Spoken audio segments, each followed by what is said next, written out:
Hi! What's up guys? Welcome back to our YouTube channel. This is Pinoy Coder because every day we learn something new.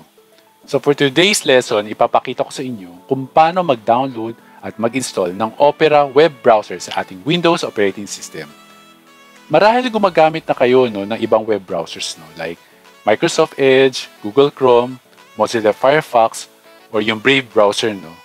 Pero ngayon, ang ipapakita ko sa inyo ay kung paano mag-download at mag-install ng Opera web browser sa inyong desktop. Maganda na updated tayo sa mga trending browsers at iba pang mga technologies, lalo na kung web developer tayo kasi mabilis mag-evolve ang mga technologies lalo pa ngayon na going to web 3.0 na tayo. Di bali guys, pag-usapin natin itong web 3.0 sa mga susunod na topics dito sa ating channel.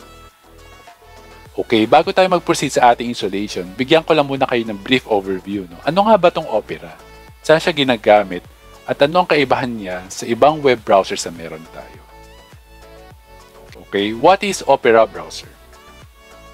Opera is a free multi-platform web browser na dinevelop by Opera.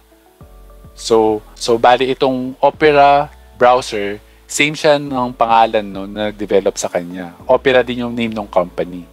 So, Opera, yung company, is a Norwegian multinational technology company na nag-specialize sa mga web browser development, fintech as well as services such as Opera News at yung Yoyo Games.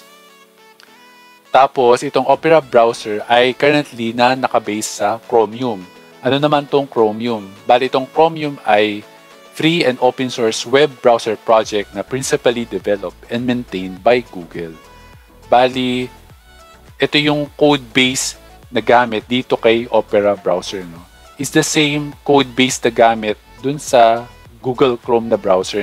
Ito namang si Opera browser based din dito sa Chromium. Bali, ang kaibahan lang niya sa mga iba pang mga Chromium based na mga browser ay bali sa UI lang do sa layout. Actually, if I may add yung Samsung Internet din, yung Microsoft Edge, bali itong mga to Chromium code base din ang gamit at maraming gumagamit dito kay Chromium as a code base. So nakakaiba-iba lang doon sa kanyang UI and features ng browser na yun. Tapos itong si Opera browser was initially released noong April 10, 1995, making it one of the oldest desktop web browsers na still actively being developed at the moment. So since nag-evolve ang technology, same thing goes do sa mga browser kasi nag-evolve din ang browser. So since before na-release siya web 1.0, then naging web 2.0 at tapos ngayon going na tayo to web 3.0. So kailangan makipagsabayan ang mga browser. Tapos, actually, mas nakilala itong si Opera browser nung nirelease itong si Opera Mini. Ito yung minified version ni Opera browser desktop noong August 2005. Bali, ito yung kasagsagan ng pagsikat ng mga mobile phones, yung Android na version ng OS sa mga mobile phones. So, since naka-built-in na kasi sa kanya si Opera Mini doon sa mga Android phones, nung sumikat si Android phones, sumikat na din si Opera Mini. Tapos, cross-platform din si Opera browser, nag-run sa multiple operating systems, like macOS, Windows, Linux, Android, and iOS. Okay, so nabanggit ko nga kanina na may mobile version itong si Opera, which is, ang tawag sa kanya, Opera Mobile and Opera Mini. Tapos meron din siyang game-oriented version, tinawag siya na Opera GX and Opera Crypto browser, So, as time goes by, dumadami yung product ni Opera browser, Mas nagiging user-oriented siya, dependent or device-oriented yung kanyang approach, si Opera. And then, some of the advantages sa paggamit ng Opera browser as compared sa mga iba pang mga browser ay, una, hindi siya resource extensive. Meaning, pag ginagamit nyo si Opera browser, hindi siya matakaw sa memory, no? Unlike si Google Chrome or si Microsoft Edge, no, na matakaw sa memory. And then meron ding built-in ad blocker si Opera browser, no. Sa Google Chrome at saka sa Microsoft Edge, hindi built-in ang kanyang ad blocker. Marami siyang advertisement, no. Kung mapapansin nyo, pag ginagamit nyo yung Edge or kaya si Google Chrome, marami lumalabas ng mga advertisement, no. Doon kumikita yung mga web browsers, no, sa mga advertisement. Pero dito kay Opera browser, pwede nyo siya i-disable or i-block, no, yung mga advertisement na yun kasi may built-in siyang feature, no. Tapos ito si Opera browser, meron din siyang battery saver mode, no. So meaning nakakapag-save siya ng energy, no. Kaya maganda siyang gamitin sa mga mobile phones, no, kasi limited lang ang supply ng energy sa mga mobile phones. Kaya maganda si Opera na ma-install sa mga mobile devices. Tapos meron din siyang built-in na VPN, no. Tapos si Opera browser meron din siya built-in na VPN or yung tinatawag na Virtual Private Network. Unlike dito kay Microsoft Edge tsaka kay Google Chrome, kailangan nyo pa mag-install ng mga extension, no, para makagamit nitong mga VPN, no. Pero dito kay Opera browser, built-in na siya na i-enable nyo na lang doon sa settings. Tapos, kung gusto nyo gumamit ng Chrome extensions, pwede siyang gamitin din kay Opera kasi same lang siya ng code base, no, which is yung Chromium nga na na-mention natin kanina. Tapos si Opera browser din, meron din siyang feature na Opera Turbo, no.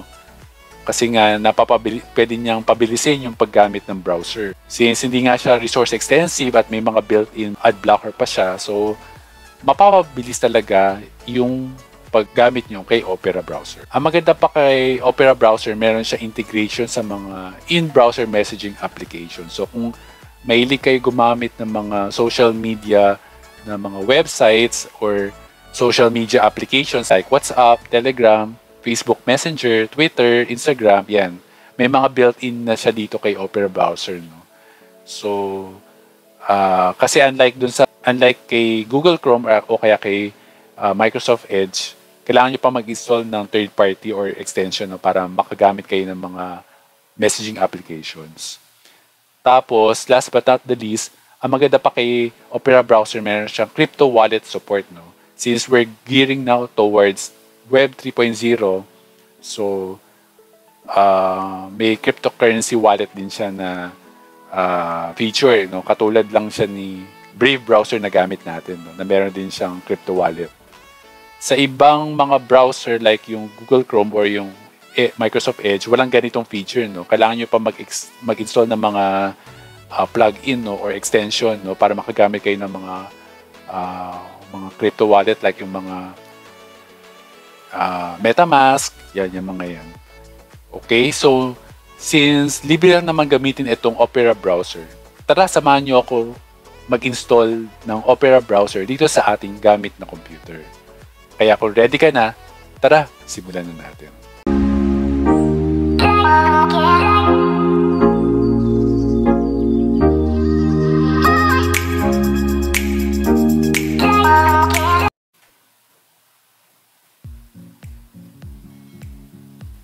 Okay, so minimize lang muna natin tong ating PowerPoint. Okay. So, ayan. So, balik tayo dito sa ating desktop and then magbukas tayo ng bagong session ng ating browser, no? So, ang gamitin natin ay si Brave browser. So, ito siya. Okay. And then, dito sa taas, type lang natin dito www.google.com. Okay. And then dito sa search box, type lang natin dito Opera download. Okay? So dito sa bandang gitna, no, makikita natin dito sa listahan, meron tayong search result coming from opera.com, no. So i-right click natin to, then open link in new tab. Okay? So ito na siya, no. Accept na natin yung cookies. And then, ito na yun, no? Pwede natin itong i-download itong button dito sa gitna, no? Or browse muna natin siya sa baba.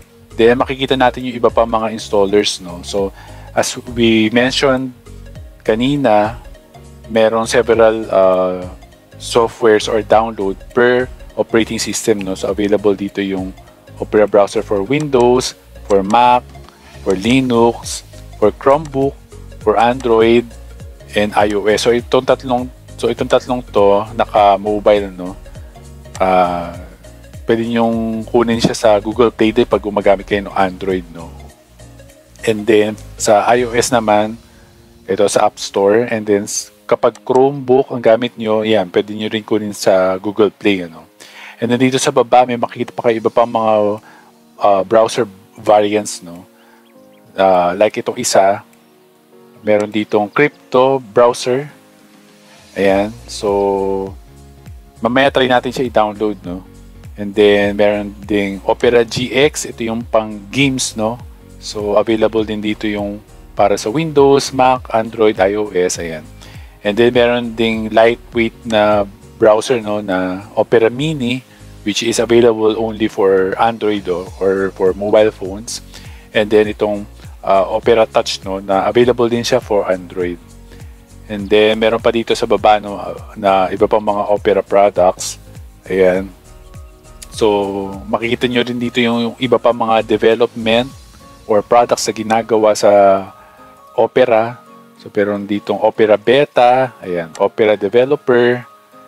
Ayan, may Opera USB rin sa mga gustong gumamit ng Opera na browser na portable. So ito yung gagamitin nyo. And then pagka gamit nyo pa yung old operating system na Windows XP, no? Ito yung old version niya, Opera 336. And then meron pa ditong Opera for basic phones. Ayan, kompleto siya, no? So in our case, no, in this tutorial, ang gagamitin muna natin ay itong nasa taas, no, na Opera browser for Windows. So available din dito sa atin yung 64-bit and 32-bit. So iisa ang kanyang installer na ito ang gamit natin. So go ahead and download na natin itong Opera browser for Windows, no. Pwedeng ito or yung nasa taas or pwede rin dito sa gitna, no. So in our case, i-click natin to. And then, tatanungin tayo, no, kung saan destination folder natin siya pwedeng ilagay, no. So, in our case, ilagay muna natin siya dito sa download folder, no. Click natin dito, save. So, ayan. Mabilis naman siya, guys. So, open na natin siya. So, click natin to, then show in folder. And then, lumabas na yung ating folder, no. And then itong Opera setup.exe, ito na yung file na download natin. Click natin to, then run as administrator. Okay, so tatanungin tayo ng user account control. Click nyo lang dito, yes. And then minimize muna natin to.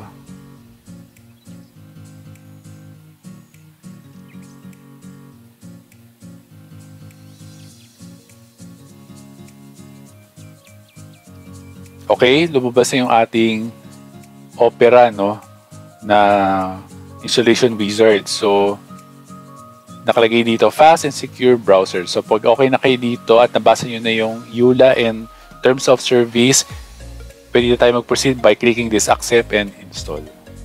Okay, so magda-download siya, guys, ng file.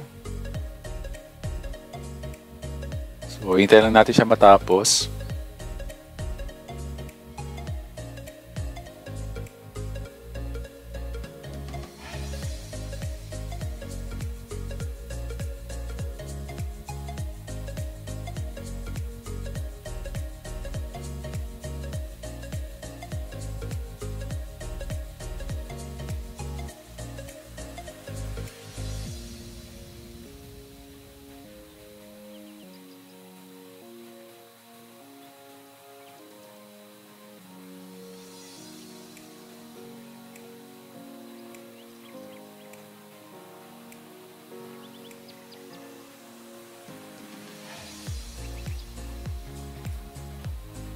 Okay, pagka-download niya, nag-extract yung file.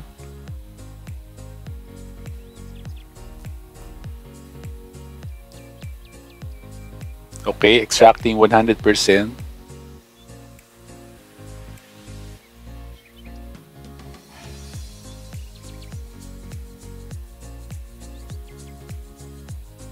Okay, so ayan. Pagka-extract, tsaka niya ini-install sa ating operating system, no? So currently ini-install niya sa ating current user, no?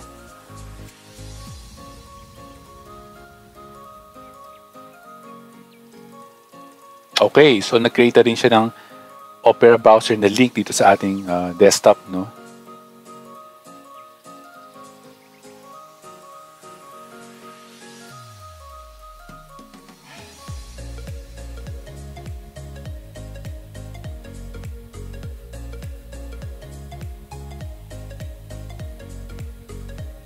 Okay, so hintay lang natin ng konti. Malapit na siya matapos.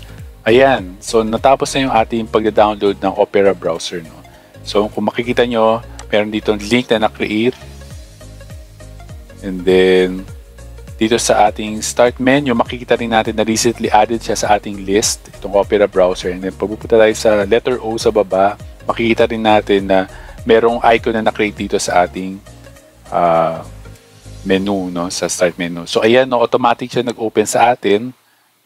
Ayan. So tatanungin tayo ng Windows Security Alert. So ito yung ating firewall, no. So i-allow lang natin to, no, pag lumabasin yung screen. Allow access. Okay. So ayan na, setup complete. So ibig sabihin yan, successful yung ating installation ng Opera Mini. Try natin siya expand, no.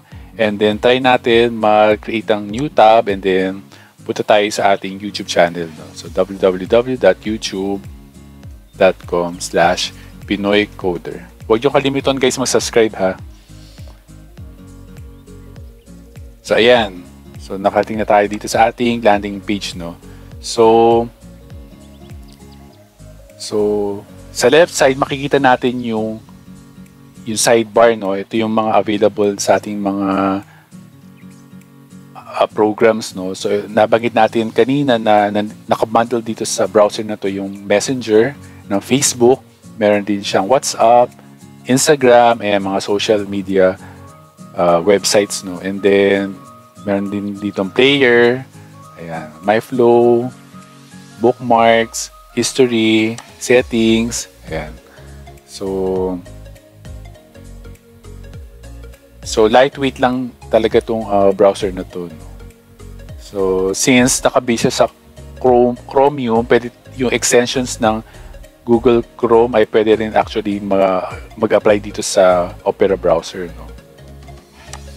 Workspace 2, ayan. Speed dial, ayan. So para siya mga shortcut links, no, na pwede nyo puntahan.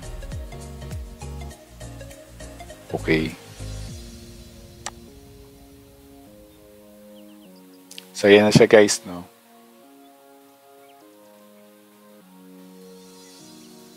Okay. Tapos, dito rin, pwede natin i-try yung VPN, no? So, kung gusto nyo siyang i-enable sa inyong browser, no? So, punta lang kayo dito. And then, enable natin itong VPN, no? Enable in settings. Okay. So, pag lumabas sa pop-up screen na to, click lang, I understand.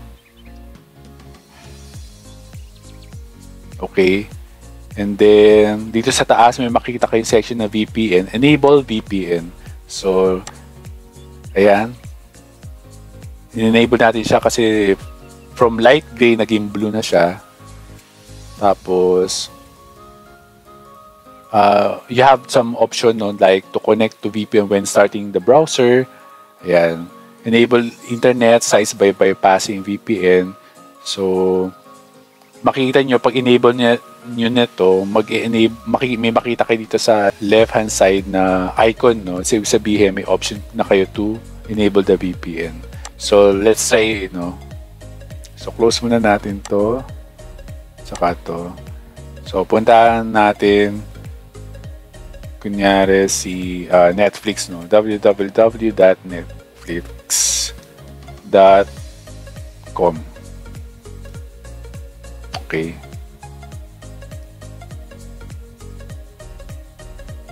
So ayan, no, napunta na natin yung Netflix. So currently, ang setup nito ay nasa US, no. Try natin siya baguhin, no. Gawin nating Asia. Okay, so ang IP address niya ay 7711.245.114, no. So kunyari, gawa tayo na another tab, then puntahan natin yung Netflix ulit. .com.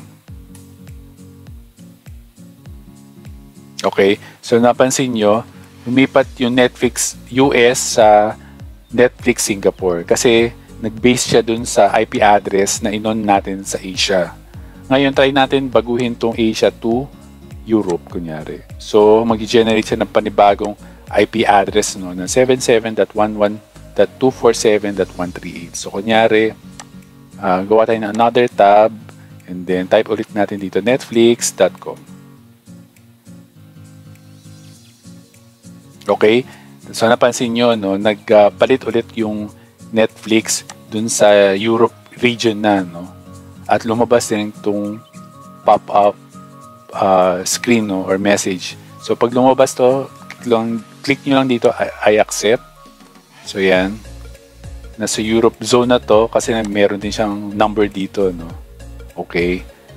So, kung gusto nyo bumalik to virtual location niya, kunyari ay Americas, ayan. So, mag-a-assign siya ng panibagong IP address, no? So, try ulit natin.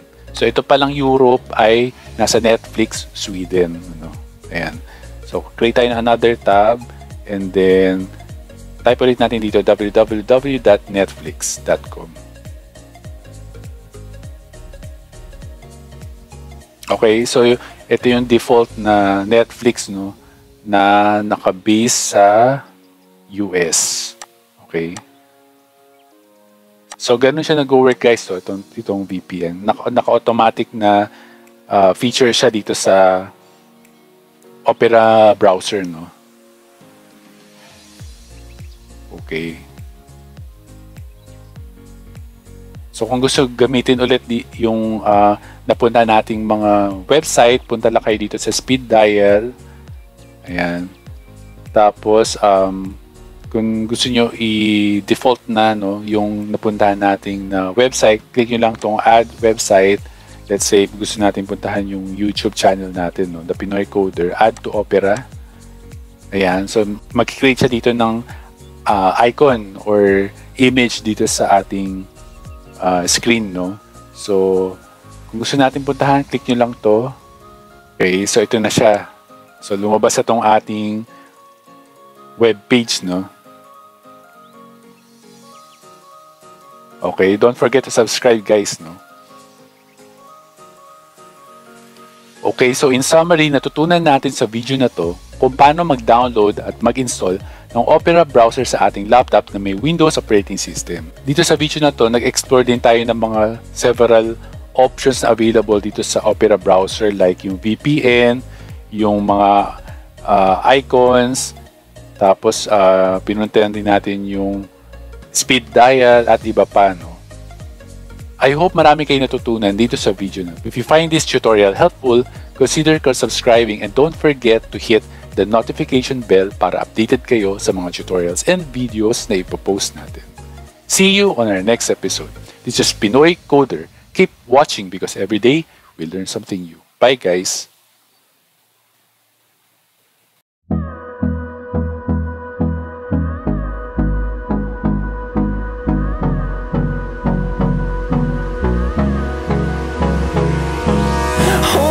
Close till I get up. Time is barely on our side. I don't wanna waste what's left. The storms we chase are leading us, and love is all we'll ever trust.